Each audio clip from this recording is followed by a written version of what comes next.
tuiombee sana tarehe 28 ya mwezi wa 10 mwaka 2025. Naomba Mtanzania mwenzangu, tuiombee siku ya tarehe 28 ya mwezi wa 10 mwaka 2025.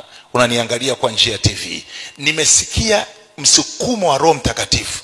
Kila nikifunga macho, nikiwa naomba, nasikia sauti inaniambia tarehe 28 mwezi wa 10, tarehe 28 mwezi wa 10, tarehe 28 mwezi wa 10. Unaniangalia kwa njia ya TV au kwa njia ya redio.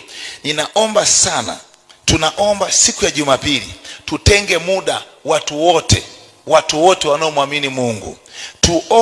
Tuiombee tarehe 28, kwamba kwenye tarehe 28 ya mwezi wa 10 mwaka 2025 lisitokee tukio lolote baya. Narudia tena, Watanzania wote, wana maombi wote, tuiombee sana tarehe 28 ya mwezi wa 10, ili chochote kibaya kilichopangwa kutokea kwenye nchi hii kisitokee. Amen. Tarehe 28 ya mwezi wa 10, tuiombee sana tarehe 28 mwezi wa 10 mwaka 2025, ili chochote kibaya kilichopangwa cha aibu, kilichopangwa kibaya, kilichopangwa cha kifo kisitokee katika nchi yetu ya Tanzania. Sikiliza, kabla kitu kibaya kijatokea, Mungu huanza kuwafunulia watumishi wake manabii.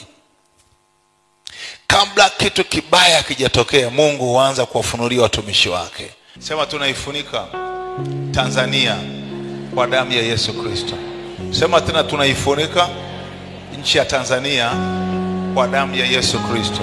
Sema, tunazungushia damu ya Yesu Kristo kwenye mipaka yote ya Tanzania. Sema, tunaizungushia mipaka yote ya Tanzania damu ya Yesu Kristo. Nyosha mkono. Tunaiombea Tanzania. Tunaiombea nchi hii. Tunaiombea hii nchi.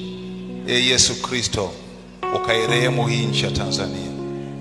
Yesu Kristo, ukaiponye hii nchi ya Tanzania katika jina la Yesu Kristo. Sema amen.